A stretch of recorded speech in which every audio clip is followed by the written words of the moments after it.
Doctor ইউনূসের পরিষদবর্গের দুর্নীতির এখন আর রাগঢাক নেই। গুলশানে সাবেক সংসদ সদস্য শাম্মী আহমেদের বাসায় চাঁদাবাজি করতে গিয়ে হাতে নাতে ধৃতদের যে ঘটনা বাইরে চলে এসেছে, সেই ঘটনার সঙ্গে সম্পৃক্ত জানে আলম অপু নামক এক ব্যক্তি স্বেচ্ছায় তার ভিডিও রেকর্ড করে স্বীকারোক্তি দিয়েছেন এবং কারা কারা জড়িত সমস্ত তথ্যপত্র তিনি প্রকাশ করে গেছেন, যেটা এখন সামাজিক যোগাযোগ মাধ্যমে ভাইরাল হয়ে চলেছে। তিনি সুনির্দিষ্টভাবে বলেছেন কার সঙ্গে কখন আলোচনা হয়, কিসের ভিত্তিতে যাওয়া হয় এবং কোনোভাবেই তারা যে বিচ্ছিন্নভাবে এই চাঁদাবাজি করছেন না, এর সঙ্গে যে নেতারা জড়িত, বিশেষ করে আসিফ মাহমুদ সজীব ভুঁইয়ার নাম সেখানে উঠে এসেছে। একইভাবে আলোচনায় চলে এসেছে হান্নান মাসুদের কথা, কলাবাগান থানার থেকে চাঁদাবাজদের ধরতে যাওয়ার ঘটনায়। এর পূর্বে আসিফ মাহমুদ সজীব ভুঁইয়ার বিরুদ্ধে তার এলাকায় 3টি হত্যাকাণ্ড, নারী নির্যাতনের ঘটনায় ভিকটিম পরিবারের পক্ষ থেকে সুনির্দিষ্টভাবে সংবাদ সম্মেলন করে অভিযোগ উত্থাপন করা হয়েছে। সেই অভিযোগের তীর আসিফ মাহমুদ সজীব ভুঁইয়ার দিকে। এর পূর্বে ইশরাক হোসেন অভিযোগ করেছিলেন যে প্রশাসক নিয়োগের ক্ষেত্রে কোটি কোটি টাকা নেওয়া হচ্ছে।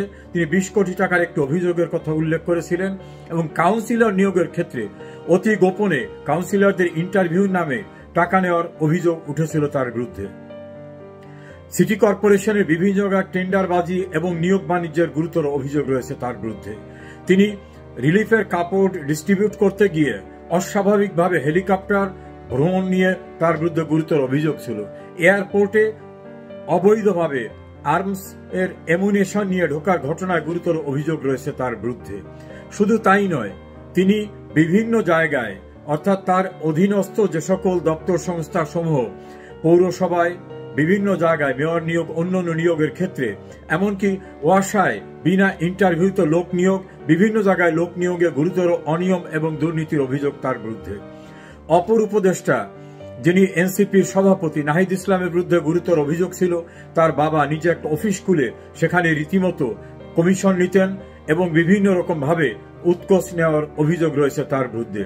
আসিফ মাহমুদ সজীব ভুঁইয়ার বাবা নিজে ঠিকাদারি লাইসেন্স করেছিলেন, যে বিষয়টা তিনি অস্বীকার করতে পারেননি। তার পরবর্তী ঘটনাগুলো তাকে বিভিন্ন রকম ভাবে চরম বিতর্কের ভিতর ফেলেছে। এর পরেও কি ডক্টর মোহাম্মদ ইউনূস তার পরিষদ নিয়ে স্বচ্ছতার কথা বলতে পারেন? বিএনপির চেয়ারপারসনের একজন উপদেষ্টা সাবেক সচিব তিনি সুনির্দিষ্টভাবে বলেছেন তার কাছে তথ্য প্রমাণ এভিডেন্স রয়েছে, অন্তত 8 জন উপদেষ্টার দুর্নীতির তথ্য প্রমাণ সাক্ষ্য তার কাছে রয়েছে। এর বাইরে অন্যান্য উপদেষ্টারা বিভিন্নভাবে লাভবান হচ্ছেন এমন অভিযোগ তাদের বিরুদ্ধে রয়েছে। আইন উপদেষ্টা জনাব আসিফ নজরুলের বিরুদ্ধেও গুরুতর অভিযোগ উঠেছে এবং একই শিবিরে যেখান থেকে তারা কর্মকাণ্ড করেন সেখান থেকে একজন বিদেশে থাকা অনলাইন অ্যাক্টিভিস্ট চ্যালেঞ্জ করে বলেছেন যে কিভাবে আমেরিকায় টাকা পাচার করা হয়েছে এবং সেখানে সম্পদ কেনা হয়েছে। আমরা জানি না এর কোনটা সত্য কোনটা অসত্য, কিন্তু যে পরিমাণ অভিযোগ উঠেছে সেই অভিযোগকে কি এড়িয়ে যাওয়ার মতো কোনো সুযোগ আছে?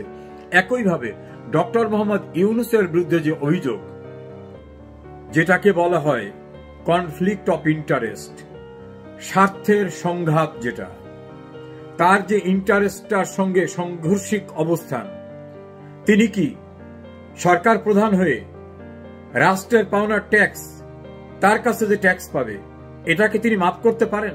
না, তিনি পারেন না। তাহলে তার ইন্টারেস্টে তিনি কাজ করছেন, এটাকে বলে কনফ্লিক্ট অফ ইন্টারেস্ট।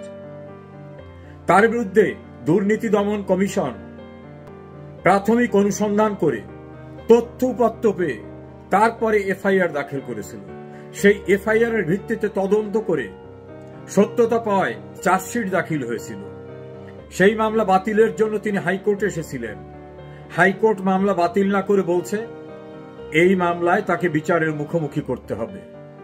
এরপর তিনি হাইকোর্টের রায়ের বিরুদ্ধে গেলেন সুপ্রিম কোর্টে, অ্যাপিলেট ডিভিশনে।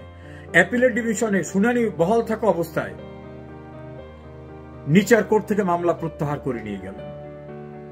তার একটি মামলা হাইকোর্ট তার বিপক্ষে রায় দিল। রায় দেওয়ার পরপর তিনি ক্ষমতা আসলেন। হঠাৎ করে অলৌকিকভাবে সেই একই বিচারকরা বলছেন আমরা দুইজন একমত হলাম না। বুঝতে কারো বাকি থাকে? তিনি রাষ্ট্রের সরকারের নির্বাহী প্রধান এই পদ দাবি করে নিজের প্রতিষ্ঠানের নামে বিশ্ববিদ্যালয় নিলেন, এটা কি তিনি নিতে পারেন?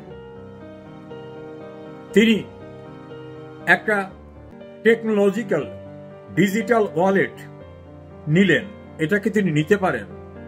তিনি তার গ্রামীণ নাম দিয়ে একটা বিশ্ববিদ্যালয় নিলেন এবং সবটা পাস করতেছেন তিনি বা তার গভর্নমেন্ট। এটা কি বলে কনফ্লিক্ট অফ ইন্টারেস্ট। তার যা যা দরকার সব নিলেন, এমনকি তার দুর্নীতির মামলাও তিনি অবৈধ প্রভাব খাটিয়ে প্রত্যাহার করে নিলেন।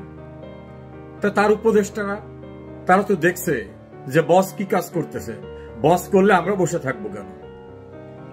আজকে যে অপু গ্রেপ্তার হয়েছে, তিনি বলছেন ফকিরনির ছেলেরা কোটি কোটি টাকার মালিক হয় কিভাবে, বোঝেন না?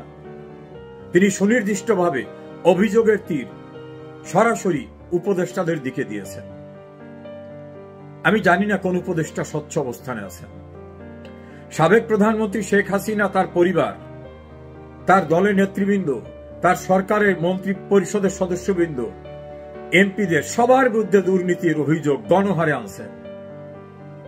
ডক্টর ইউনূস, এই যে অভিযোগগুলো উঠল আপনার উপদেষ্টাদের বিরুদ্ধে, আপনার বিরুদ্ধে, আপনার কি এই দায়িত্বে থাকার আর কোন নৈতিক অধিকার আছে? আপনার উপদেষ্টাদের কি এই দায়িত্বে থাকার কোনো অধিকার আছে? এমনিতেই আপনারা অবৈধ, আপনাদের কোনো লিগ্যাল অথরিটি নাই, আপনাদের এই পদে থাকার কোনো আইনগত ভিত্তি নাই, সাংবিধানিক কোনো ভিত্তি নাই। তারপরেও এই অবৈধ অবস্থায় থাকারও কি আর কোনো সুযোগ আপনাদের আছে? এর প্রত্যেকটা ফৌজদারি অপরাধ না, ক্রিমিনাল অফেন্স না? নৈতিকতার দিক থেকে এবং আইনের দিক থেকে সমস্তটা অপরাধ। এই দেশটা ছোট্ট, কে কোথার থেকে কি কি করতেছেন সবই জানা যায়। আপনি আপনার ক্যাবিনেট করেছেন গ্রামীণ কনসোর্টিয়াম, বিদেশি কনসোর্টিয়াম, আপনার ভাতিজা আপনার গ্রামীণের সঙ্গে যারা কাজ করত তাদের নিয়ে। চোখ কান খুলে তাকিয়ে শুনুন মানুষের মন্তব্য কি আপনাদের সম্পর্কে। দেশের তো 12টা বাজিয়েছেন। বিশ্বব্যাংক বলেছে জিডিপির হার হবে 3 পয়েন্ট প্লাস। শেখ হাসিনা যখন ক্ষমতায় ছিলেন তখন জিডিপি ছিল 7 পয়েন্ট প্লাস, আর এখন 3 পয়েন্টে। শিল্প কলকারখানা বন্ধ হয়ে গেছে, বেকারত্ব চরমভাবে বাড়ছে। আপনার পিআরের লোক ডক্টর দেবপ্রিয় ভট্টাচার্য বিশ্বব্যাংকের রেফারেন্স দিয়ে তুলে ধরেছেন 28 লক্ষ মানুষ বেকার হয়েছে, এর ভিতরে 18 লক্ষই নারী। ব্যবসায়ী সম্প্রদায়ের নেতা এফবিসিসিআই এর সাবেক সভাপতি একে আজাদ চিত্র তুলে ধরেছেন।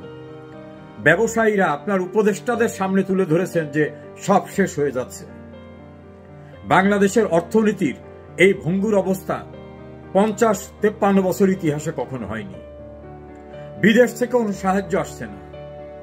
তৈরি পোশাক রপ্তানির ক্ষেত্রে মানুষকে ভুল বুঝিয়ে বলছেন যে না আমরা কমিয়েছি, অথচ বিজিএমইর সভাপতি বলছেন না, কার্যকরভাবে আমাদের উপরে এই 35% শুল্ক ইম্পোজ হচ্ছে। বিদেশের থেকে আর একটা খাত ছিল জনশক্তিতে ওয়েজ আর্নিং। আপনার জঙ্গিরা মালয়েশিয়া ধরা পড়ার পরে তারা আর ম্যান পাওয়ার নিচ্ছে না, আর এই খবর মধ্যপ্রাচ্যের দেশগুলো জেনে যাওয়ার ফলে তারাও আগ্রহ হারিয়ে ফেলেছে। ফলে তৈরি পোশাক খাত থেকে যায়, জনশক্তি রপ্তানি থেকে আয়, সব বন্ধ হয়ে যাচ্ছে। দেশের ভিতরে শিল্প থেকে আয় বন্ধ হয়ে যাচ্ছে। কৃষির উৎপাদন মুখ থুবড়ে পড়ছে। অর্থনীতির অবস্থা নাজুক। সামাজিক প্রতিরক্ষা খাতে যে সকল ফান্ড দেওয়া হতো, প্রতিবন্ধী ভাতা, বিধবা ভাতা, তালাকপ্রাপ্তদের ভাতা, দুস্থদের ভাতা, ছাত্রছাত্রীর ভাতা, মুক্তিযোদ্ধার ভাতা, এখন প্রায় সব বন্ধ হয়ে যাওয়ার উপক্রম। আর বড় বড় প্রকল্প সবই তো বন্ধ হয়ে যাচ্ছে। উন্নয়নের অগ্রযাত্রাকে একেবারে অবদমিত হয়ে গেছে। যা কিছু উন্নয়ন আপনার হচ্ছে এবং আপনার উপদেষ্টাদের হচ্ছে, আর উপদেষ্টাদের পরিবারবর্গের হচ্ছে। নীতি নৈতিকতার কথা বলার অথরিটি আপনার নাই। 12টি দেশে গেছেন, সবখান থেকে খালি হাতে ফিরে এসেছে। ভিক্ষার ঝুলিতে কিছুই আপনার জোটেনি। বুঝতে পেরেছেন? বিদেশে আসলে সরকার প্রধানরা আপনার সঙ্গে দেখাও করে না।